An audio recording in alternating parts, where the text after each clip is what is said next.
20장.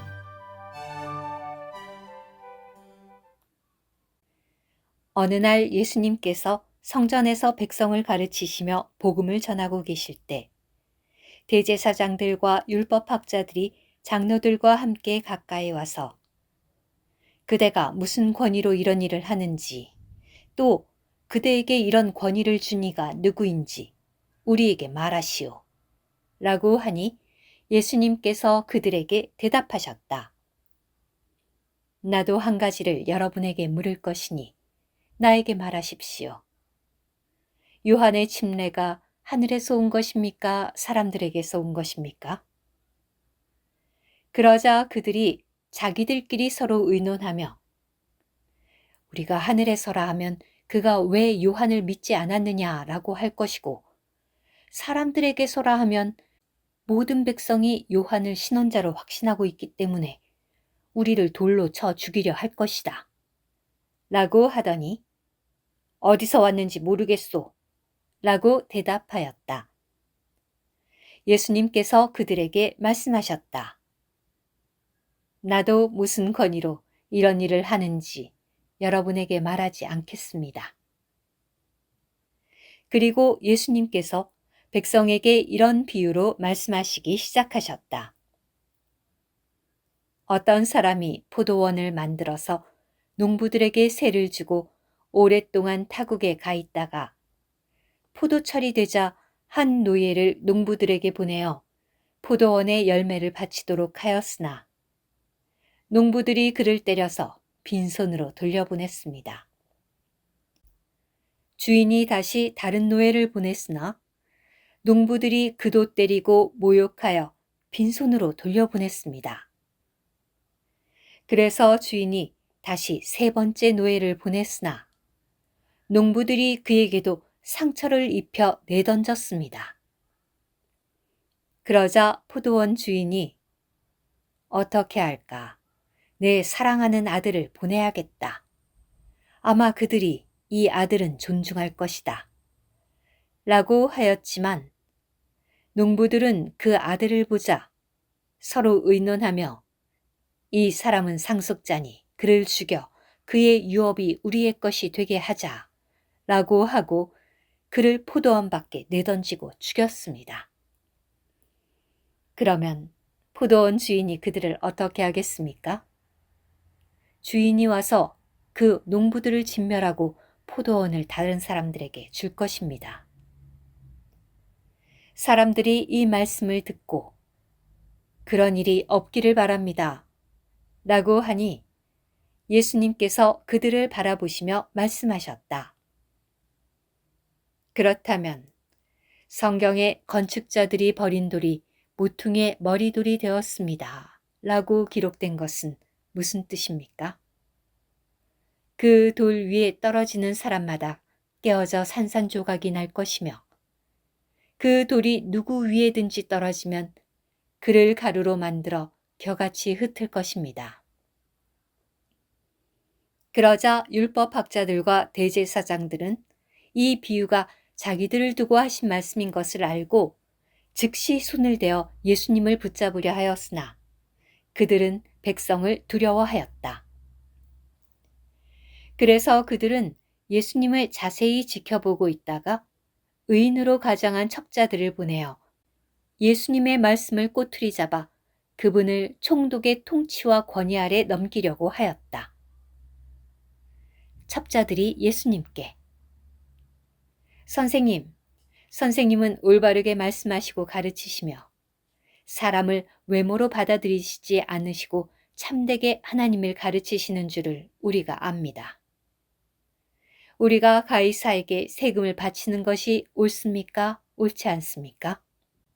라고 물으니 예수님께서 그들이 간교한 것을 알아차리시고 데나리온 하나를 나에게 보이십시오. 그 돈에 있는 형상과 새겨진 글이 누구의 것입니까? 라고 하시자 그들이 가이사의 것입니다. 라고 하였다. 그러자 예수님께서 그들에게 말씀하셨다. 그러면 가이사의 것은 가이사에게, 하나님의 것은 하나님께 돌려드리십시오. 그들은 백성 앞에서 예수님의 말씀을 꼬투리 잡을 수 없었을 뿐만 아니라 오히려 그분의 대답에 놀라 입을 다물고 말았다. 부활이 없다고 주장하는 사두개인들 가운데 몇 사람이 다가와서 예수님께 물었다. 선생님, 모세가 우리에게 써준 글에는 어떤 사람의 형이 아내와 살다가 자식이 없이 죽는다면 그의 동생이 그 아내를 취하여 형을 위해 후손을 낳아주어야 합니다. 라고 하였습니다. 7 형제가 있었는데 첫째가 아내를 취하였다가 자식이 없이 죽었고 둘째도 셋째도 그 여자를 취하였으며 7이 모두 그렇게 하였지만 자식을 남기지 못한 채 죽었고 마침내 그 여자도 죽었습니다. 그렇다면 7이 모두 그 여자를 아내로 취하였으니 부활의 때에 그 여자는 누구의 아내가 되겠습니까? 예수님께서 그들에게 말씀하셨다. 이 시대의 아들들은 장가도 가고 시집도 가지만 죽은 사람들 가운데서 부활하여 저 시대를 얻기에 합당하다고 인정되는 사람들은 장가도 가지 않고 시집도 가지 않으며 다시 죽지도 않는데, 왜냐하면 그들이 천사들과 같고 하나님의 아들들, 곧 부활의 아들들이기 때문입니다. 죽은 사람들이 살아난다는 것은 모세도 가시나무 떨기에 관한 부분에서 밝혔는데, 그는 그때 주님을 아브라함의 하나님, 이삭의 하나님, 야곱의 하나님이라고 불렀습니다. 하나님은 죽은 사람들의 하나님이 아니시라 산 사람들의 하나님이십니다. 왜냐하면 하나님께는 이들 모두가 살아있기 때문입니다. 그러자 율법학자들 가운데 몇 사람이 말하였다. 선생님, 말씀을 잘하셨습니다. 그 후에 그들은 더 이상 아무것도 감히 예수님께 질문하지 못하였다. 예수님께서 그들에게 말씀하셨다. 사람들이 그리스도를 다윗의 자손이라고 하는 것은 어떻게 된 것입니까? 다윗 자신이 시편에서 말하였습니다. 주님께서 나의 주님께 내가 너의 원수들을 너의 발받침대로 둘 때까지 나의 오른편에 앉아 있어라 라고 말씀하셨습니다. 다윗이 그리스도를 주님이라고 부르는데 어떻게 그리스도께서 다윗의 자손이 되시겠습니까? 온 백성이 말씀을 듣고 있을 때 예수님께서 제자들에게 말씀하셨다.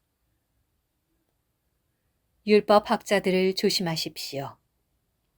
그들은 긴 겉옷을 입고 다니기를 좋아하고 시장에서는 인사받는 것을, 회당에서는 높은 자리를, 잔치에서는 첫 자리를 좋아합니다. 그들은 과부의 가산을 삼키고도 꾸며서 길게 기도하는 사람들입니다.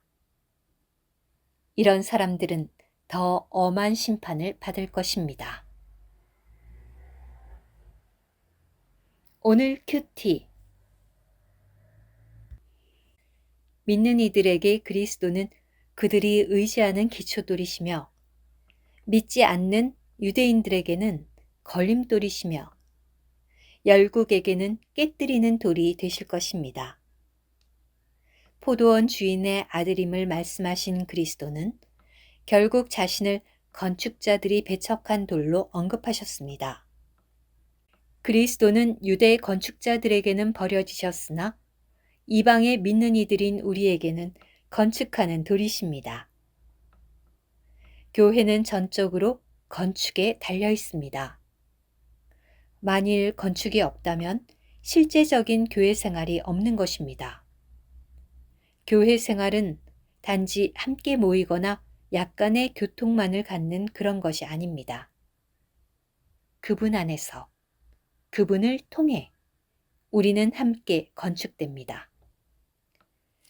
교회는 왕국 생활이며 교회의 실제는 건축입니다. 그리스도 그분은 건축하는 요소요, 건축하는 생명이십니다. 그리스도는 승리를 위한 우리의 생명이실 뿐 아니라 더 나아가 건축을 위한 모든 것이십니다. 그분은 승리하는 생명이실 뿐 아니라 건축하는 생명이며 우리는 계속하여 그리스도의 건축하시는 생명을 체험해야 합니다.